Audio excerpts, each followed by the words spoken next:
Bonjour et bienvenue sur la mécanique universelle. Alors aujourd'hui nous sommes le dimanche 20 février 2022.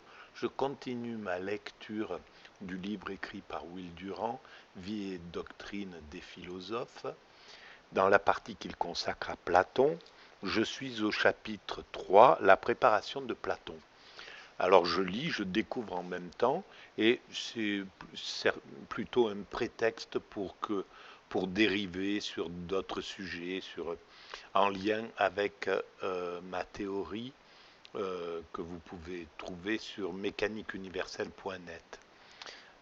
Il y a des liens sur chaque page de YouTube. Voilà, donc je commence ma lecture. La préparation de Platon. La rencontre de Socrate avait marqué un tournant dans la vie de Platon. Il avait été élevé dans le bien-être, peut-être dans l'opulence. C'était un beau et vigoureux jeune homme. Ses larges épaules lui valurent, dit-on, le surnom de Platon. Ah, c'était un surnom. Il s'était distingué comme soldat et avait par 2 fois remporté des prix aux Jeux isthmiques. De tels adolescents ne semblent pas promettre des philosophes. Mais Platon avait l'esprit subtil, et le jeu dialectique de Socrate fut pour lui joie nouvelle. Il prit plaisir à voir le maître dégonfler les dogmes et les affirmations présomptueuses de la pointe acérée de ses questions. Platon s'adonna à ce sport nouveau comme il s'était adonné au sport plus commun de la lutte, et sous la direction du vieux Thaon, ainsi que Socrate s'appelait lui-même, il passa de la simple dispute à l'analyse attentive et à la discussion féconde. Et là, on voit que ce n'est pas qu'un qu'un petit jeu pour Platon de passer dans la philosophie, parce qu'il s'avère que c'est un philosophe incroyable, sans doute le plus important de l'histoire de la philosophie, un des plus importants de l'histoire de la philosophie. Sa pensée est d'une richesse inouïe, la diversité de ses réflexions, son avant-gardisme et la force de ses réflexions sont le socle à partir duquel l'humanité occidentale s'est posée, un des socles. Je pense que l'autre socle, c'était le socle spirituel émanant des monothéismes, du judaïsme. Et je pense que c'est à partir de ces deux socles que l'Occident s'est constitué. Et il y a des passerelles entre les deux au final. Euh, voilà. Donc je reprends ma lecture. Il devint l'amant très passionné de la sagesse et l'ami de son maître. Évidemment, peut-être que Socrate avait un esprit encore plus puissant, plus pertinent, plus pointu et que Platon. C'est possible et probable, mais on n'a pas d'écrit de Socrate.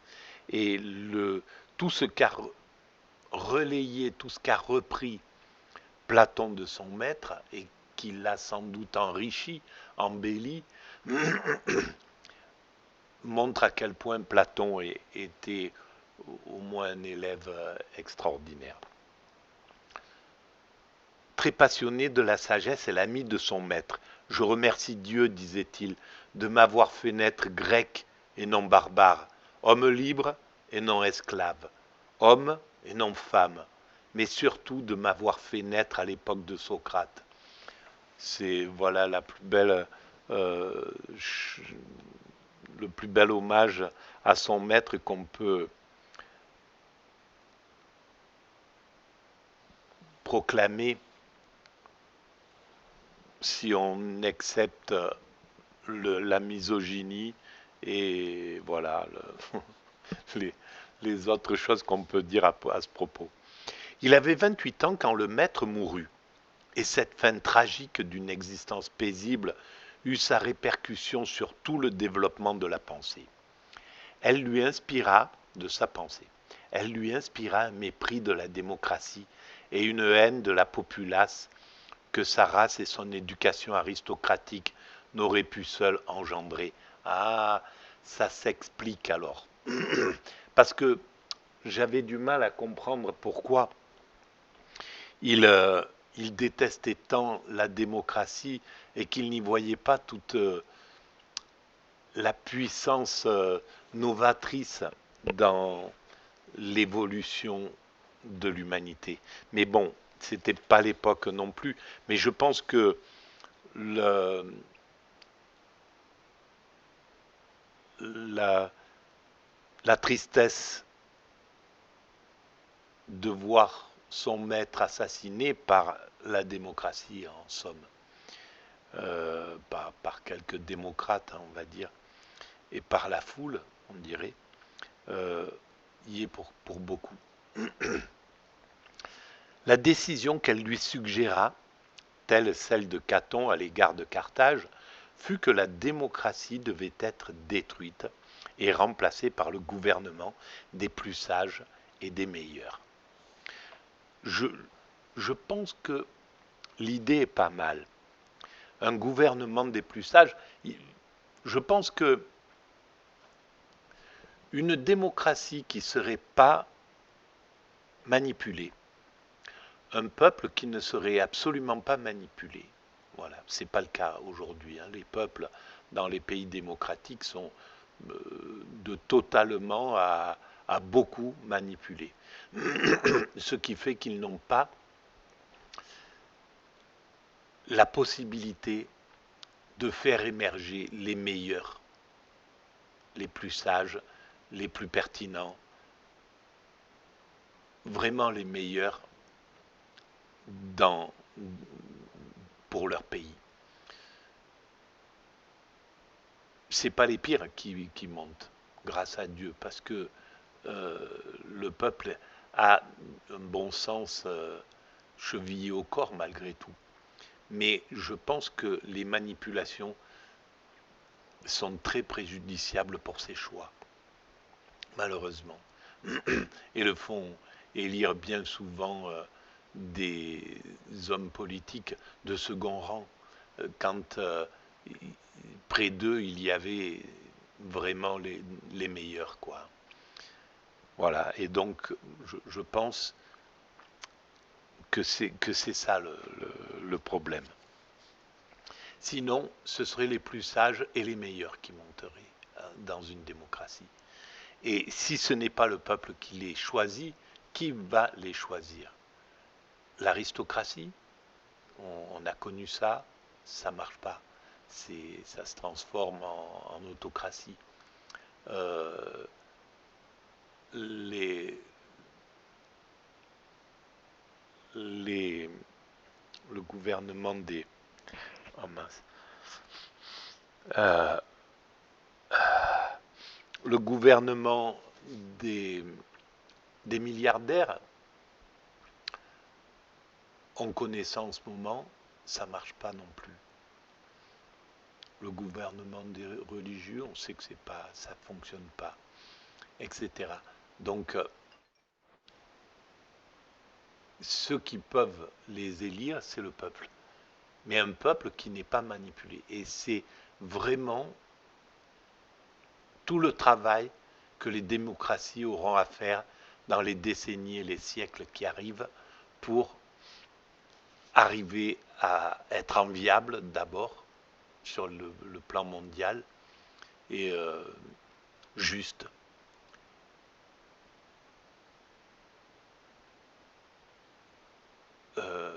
Bienfaitrice pour leur peuple et donc paisible et heureuse. Voilà, ça sera la base. Et donc il faudra arriver à neutraliser tout le système de manipulation qui aujourd'hui passe sous les radars, C'est-à-dire qu'il n'y a pas de loi pour les interdire. On voit bien que c'est que la manipulation est en route, mais rien ne l'interdit. Par exemple, voilà, les oligarques se payent les médias et même s'ils ils peuvent dire ce qu'ils veulent, mais indirectement, ils manipulent les médias simplement en choisissant les journalistes les plus dociles, les moins révoltés, les moins justes, euh, en les mettant sur des sièges éjectables, la possibilité de les renvoyer. Donc à partir de là, le, le présentateur, le journaliste, euh, voilà, est absolument docile. Donc on s'en rend pas compte, mais c'est puissant, c'est beaucoup plus puissant même que la censure politique, le, le, la manipulation par les oligarques. Et alors que elle n'est pas directe du tout, elle est complètement indirecte, mais pour l'instant, il n'y a pas de loi.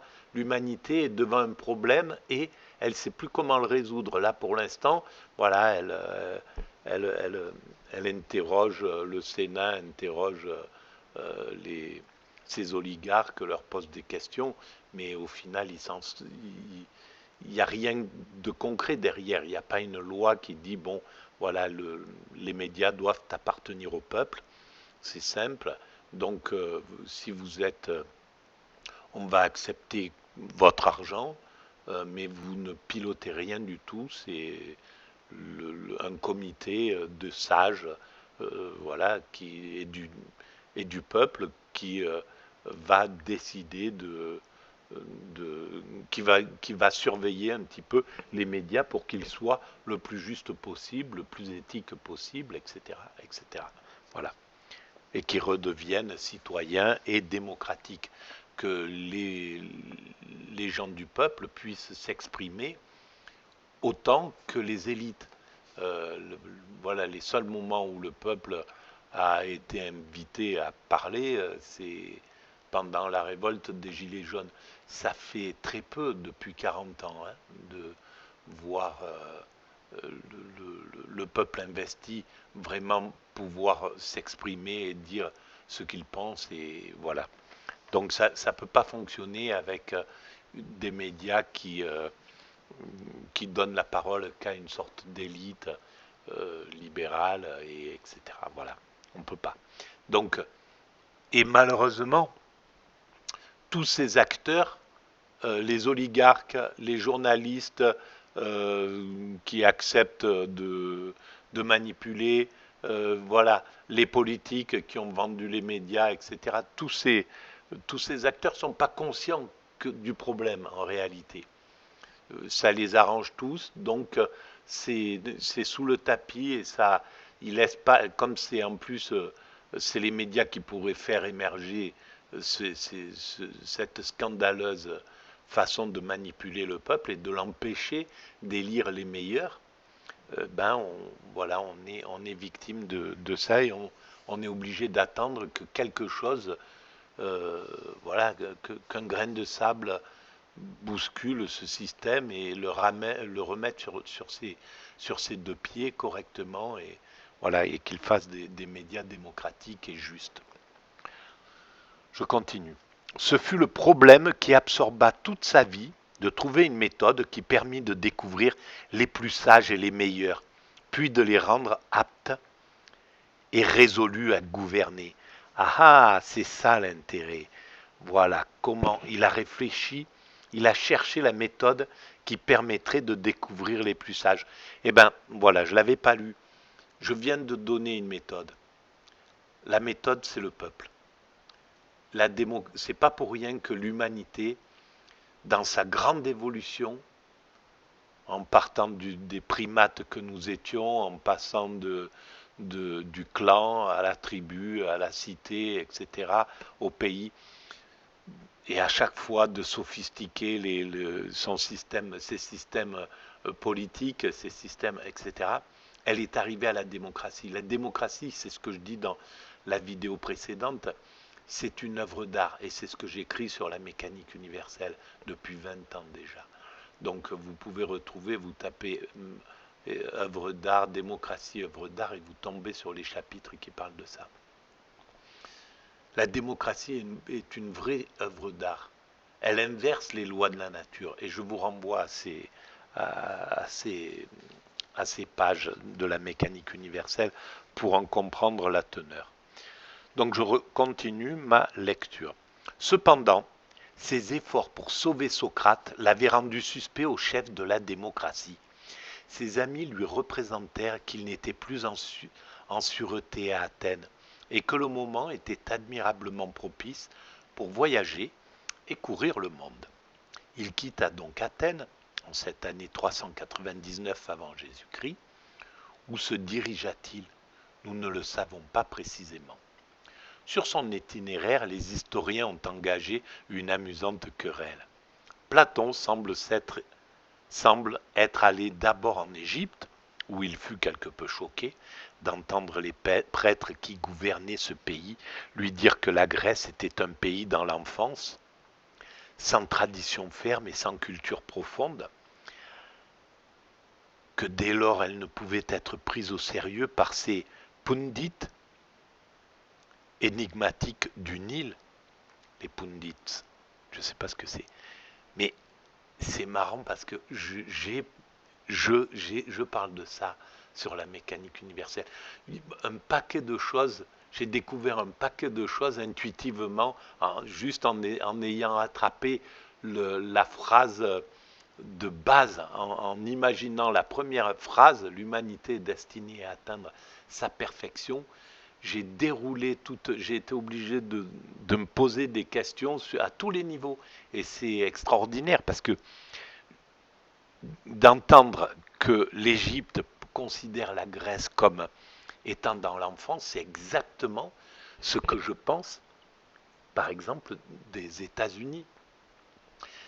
C'est l'adolescent qui conteste ses pères et ses grands-pères, qui contestent l'Occident, qui contestent surtout les civilisations anciennes, l'Inde, l'Égypte, etc., des civilisations bien plus anciennes, comme un enfant, comme un ado, va contester l'autorité de son père, la morale de son père, la vision de son père en lui disant tu comprends rien, c'est moi qui suis au courant de ce qu'il faut faire, écoute-moi, laisse-moi faire, je prends le pouvoir et puis c'est tout. Et donc c'est exactement ce que pensaient les Égyptiens, qui avaient déjà une culture bien plus spirituelle. Alors, ils étaient le grand-père, le père, il est sage, il est dans la sagesse, il est dans la spiritualité. L'adolescent, il est dans voilà, alors oui, il a des moyens, il a plein de moyens, il a plein d'envie, il a plein d'ambition, il bouge les choses, il construit, il détruit, etc., etc. Mais il n'est pas dans la spiritualité. Il garde dans sa tête l'idée que voilà, il a une origine spirituelle, mais il l'utilise pour combattre. Il l'utilise pas pour la spiritualité. Et c'est ce qu'on voit aux États-Unis. La spiritualité des États-Unis, elle est à des kilomètres de la spiritualité profonde des Hébreux, enfin voilà, de ce qu'on peut trouver chez les Égyptiens, chez les Inuits, même chez les aborigènes, chez les hindous, etc., etc. Voilà, donc il y a une profondeur spirituelle bien plus intense. Il n'y a pas d'ironie ou de critique dans ce que je dis, mais la profondeur est beaucoup plus intense. Alors, mais rien ne nous instruit mieux qu'une offense. Le souvenir de cette classe instruite, régnant par droit divin sur un peuple d'agriculteurs, demeura vivace dans l'esprit de Platon et influa sur sa conception de la République idéale. Et ce qu'on peut comprendre, c'est que Platon, déjà en reprenant les idées de Socrate, on peut voir à quel point c'est un homme qui est une éponge, qui prend, qui a l'humilité d'entendre, d'écouter, d'apprendre, de vouloir apprendre, d'être un élève. Voilà. Et donc c'est toute la richesse qu'il a réussi à gagner justement en écoutant par exemple ces Égyptiens. Il a, il a appris, il a appris. Et on le voit dans la façon dont il maîtrise la pensée de Socrate, finalement. D'Égypte, il fit voile vers la Sicile, puis vers l'Italie, où il fréquenta un moment l'école ou secte fondée par Pythagore. Son âme impressionnable, retint encore comme une profonde empreinte la mémoire de ce petit groupe d'hommes consacrés à la science et au gouvernement, menant la vie la plus simple tout en possédant le pouvoir. Et c'est ce que je pense. Je viens de voir là. Donc il a fréquenté l'école de Pythagore. À mon sens, l'école de Pythagore maîtrisait l'extase, les expériences extatiques ou les valeurs de l'extase. Et à mon sens, Platon a fait l'expérience de l'extase. Dans Le Banquet, j'ai pas tout lu de Platon, très peu de choses, mais Le Banquet, c'est la montée progressive de l'amour vers l'amour supérieur, l'amour sublime, l'amour le plus haut. L'amour le plus haut, celui de Diotime, que Diotime exprime, c'est l'extase selon moi. Et donc, il faut avoir vécu l'expérience de l'extase pour pouvoir en parler clairement et pour pouvoir comprendre même toute la beauté de sa philosophie. Je pense qu'il a fait cette expérience, ou il a vu cette expérience, ou il a compris cette expérience. Parce que dans l'état d'extase, on est c'est un état indépassable de l'esprit. Je reprends. 12 années durant, il pérégrina, puisant la sagesse à toutes les sources, s'arrêtant à tous les sanctuaires, goûtant de toutes les croyances. Certains voudraient qu'il se fût rendu en Judée pour y recueillir la tradition des prophètes à demi socialistes, et même s'il eût poussé jusqu'aux rives du Gange, et se fût initié aux méditations mystiques des hindous. Nous ne savons pas. Je le pense. Je pense que en Judée, du monde juif, il a pris l'idée d'un Dieu unique. Et de l'Inde, je pense que, de toute manière, à mon sens, les Grecs sont allés jusqu'à l'Inde. Les Grecs ont vu les hindous. Et je pense, c'est ce que j'ai écrit sur la mécanique universelle. À mon sens, les mythes grecs, celui du Cyclope, c'est des petits Grecs qui sont allés jusqu'aux confins de l'Inde, qui se sont cachés derrière des buissons, qui ont vu ces brahmanes grands qui leur paraissaient immenses par rapport à la taille qu'ils avaient, les Grecs, à mon sens. Voilà comment je l'explique. Hein. C'est intuitif ce que je dis. Voilà, c'est pas, il y a pas de. Mais après, l'avenir le dira sans doute. Et donc, ils ont vu ces hommes avec ce troisième œil cette tache sur le front. Donc, qu'ils ont interprété comme un cyclope où l'œil est là, au centre. Voilà pour moi comment est née l'idée du cyclope dans Homère. Quand il revint à Athènes en 387 avant Jésus-Christ, c'était un homme de 40 ans, mûri par l'expérience de peuples très divers et par la sagesse de bien des pays. Il avait un peu perdu de l'ardeur enthousiaste de la jeunesse, mais il avait acquis une perspective de pensée où tout extrême apparaissait comme une demi-vérité, où les nombreux aspects de chaque problème s'éclairaient et s'harmonisaient dans la synthèse de vérités en apparence incompatibles. C'est là où c'est grandiose. Voilà, c'est ça, c'est la vraie philosophie. Il avait les connaissances de l'esprit d'un savant avec l'intuition et l'imagination d'un artiste. C'est ce que je pense aussi. Pour une fois, le philosophe et le poète habitaient la même âme. Il se créa un moyen d'expression qui conciliait l'idéal de la beauté et les exigences de la vérité, le dialogue. Jamais sans doute la philosophie n'était apparue sous des dehors aussi brillants, et depuis lors, assurément, on ne l'a vu plus somptueusement parée. Il pense comme moi, Will Durand, et je pense aussi, je pense comme lui. Voilà, c'est plus juste de dire ça. Il faut que je souligne une petite chose. Donc, c'est ça, voilà. Euh,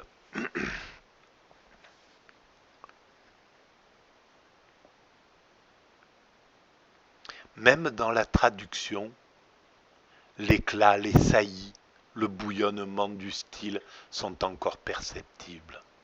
Eh bien, alors c'est vrai ça, parce que moi aussi je le lis qu'à travers les traductions. Qu'est-ce que ça doit être extraordinaire en- dans le texte grec. C'est dingue. Et en plus, est-ce qu'on a vraiment les originaux ou est-ce que ça a été des copies, des copies, des recopies? Qui sait? En tout cas, il faut remercier, j'en profite, pour remercier tous ces êtres humains qui, depuis Platon et même avant, ont recopié, ont protégé les livres et recopié encore, et multiplié, et caché, et fait circuler. Voilà, tous ces frères humains. C'est ça l'humanité. Nous sommes tous unis. On n'est qu'une espèce, c'est que l'humanité qui a de l'importance en réalité. Tout le reste, c'est des moyens de construction. Là, en ce moment, voilà, il y a Russes, Américains, euh, Chinois, etc., Européens qui se bagarrent, qui jouent du menton, etc., qui se provoquent. C'est, c'est parce qu'ils ne comprennent pas qu'ils font partie d'un seul chemin et qu'en fait ils travaillent à une seule chose, c'est l'évolution de l'humanité. Au bout du compte, dans, dans, dans la finalité, c'est ce que cherche à bien éclairer la mécanique universelle. La finalité, c'est l'unité universelle, c'est la paix universelle, c'est le fait de fonctionner, que l'ensemble humain fonctionne en paix, en fraternité, en amour, etc., etc. Voilà exactement la chose. Et c'est ça qui est le plus important. Et c'est pour ça que qu'il soit arabe, grec, chinois, hindou, euh, inuit, etc., tous ceux qui nous ont préservé le savoir, la connaissance, qui ont gardé des traditions, qui ont pu les transmettre en Afrique, en Australie, ailleurs, en Amazonie. Tous ces êtres humains, travaille pour l'humanité avec la même intensité qu'un chercheur, qu'un penseur, que celui qui écrit à leur sujet, qu'un ethnologue, etc., qu'un maçon, qu'une personne qui tend la main au coin d'une rue. Tout le monde travaille pour cette humanité. Le final, c'est l'humanité. C'est ça qui l'emporte au bout du compte. C'est ça qui est important. Chaque être humain est fondamental, important, puisqu'il travaille justement pour cette humanité. Donc l'avenir, ça ne sera pas l'humanité avant tout. On ne va pas dire ça. Ça sera chaque humain, puisqu'il travaille à l'humanité, a droit à tout le respect de l'ensemble humain, quel qu'il soit, même s'il travaille en transgressant les choses, même s'il travaille en étant un bandit.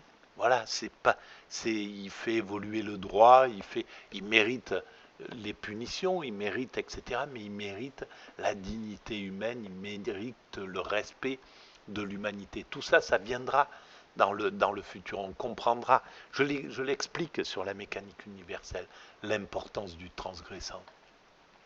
Voilà. Mais l'importance aussi de la punition, de la justice, de ne pas laisser un transgressant sans être condamné, puni, réprimandé, peu importe, et soigné pour qu'il ne recommence pas. Mais on peut aussi le remercier. Voilà, tu as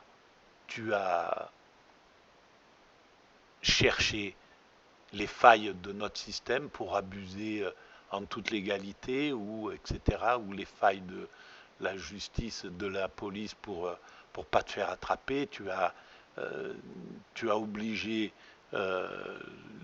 les, les, ceux qui font les lois à faire évoluer le droit, à inventer des nouvelles lois pour punir. Tu as obligé les policiers à trouver des nouveaux moyens pour te retrouver, etc., etc., à développer. Donc tu as aidé l'humanité à progresser. Voilà. Et c'est valable pour chaque être humain, celui qui tend la main au coin d'une rue, comme celui comme Einstein, comme voilà, comme celui qui découvre et comme Platon. Voilà. Je continue. Platon, dit un de ses admirateurs, Shelley, nous offre l'alliance rare d'une logique serrée et subtile et de l'enthousiasme pythien de la poésie, fondue par la splendeur et l'harmonie de ces périodes en un irrésistible courant d'impression musicale qui emporte les arguments comme en une course précipitée. Ce n'était pas pour rien que le jeune philosophe avait fait ses débuts comme auteur dramatique. Ah ah, en plus c'était un comédien. Ah ah, non, un écrivain. Ah ah, voilà, voilà, tout s'explique. Bon, bref. Je continue. Ce qui rend difficile l'intelligence des œuvres de Platon, c'est précisément ce mélange enivrant de philosophie et de poésie. Je pense que je vais arrêter là et je reprendrai à ce passage dans la prochaine vidéo. Voilà, parce que ça fait déjà 30 minutes, un peu plus, et c'est déjà pas mal. Je vous remercie de votre écoute et vous dis à très bientôt. Merci.